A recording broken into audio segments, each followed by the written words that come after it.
Bucks and Sixers, a little bit of a mix-up here. Mm-hmm. Patrick Beverly to the Bucks. Sixers acquiring Cameron Payne, second-round pick, way down the line in the future. What do you guys think? Does this answer the problem that the Bucks have been having? Does this help them out? I know defense is something that they've really been lacking in over the year. How does this impact them?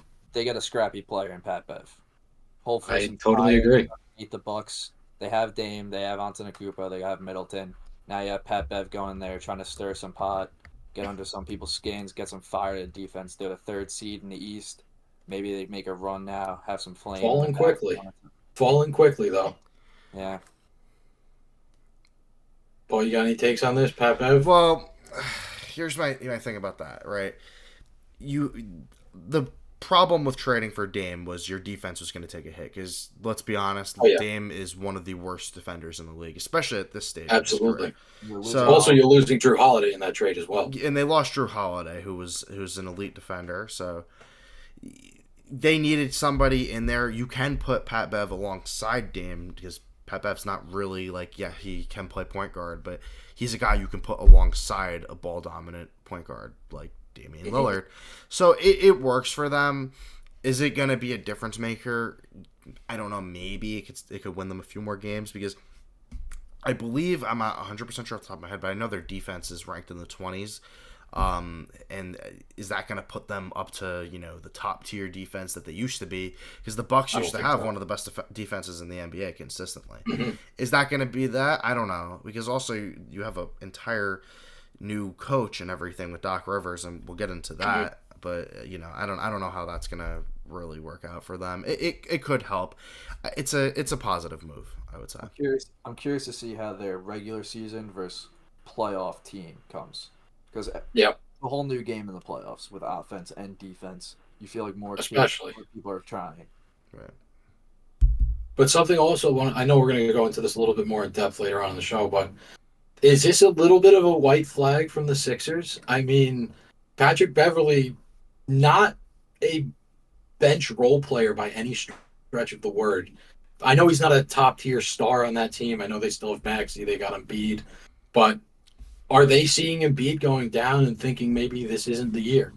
They're looking to next year potentially? Well, the other deal that they did today was they traded for Buddy Hield, which to me, getting a guy like Hield who's, again, not a good defender by any means, but he's a lights-out shooter, doing that trade for them, to me, says that the Sixers, I think, are still trying to stay afloat.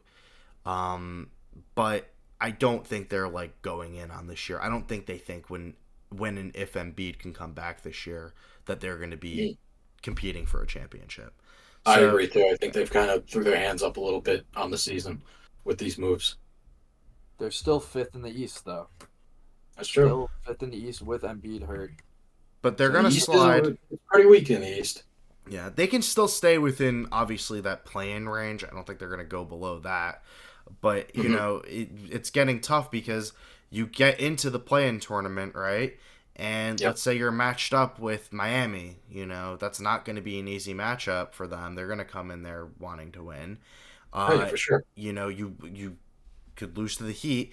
And then let's say they're matched up with a young, hungry team like the Magic, who are, they're really, just play the song, baby. Play the song. But I'm just thinking about that. It's going to be tough for them, coming in. I don't think they're, if you want my genuine opinion on the 76ers, is I think that they should blow it up. I think so too. I think their window is gone. I think it's long gone. They screwed up the second that they decided to keep Tobias Harris over Jimmy Butler. And they just didn't handle that right. They had an opportunity to contend for years. They didn't. They fumbled it. Could have traded Ben Simmons for Halliburton 2 years ago. Well, they could have done that too. Imagine that. Future. Everyone thought Ben Simmons was the future, but the man can't stay healthy for more than 2 weeks at a time. Neither can Embiid. Yeah.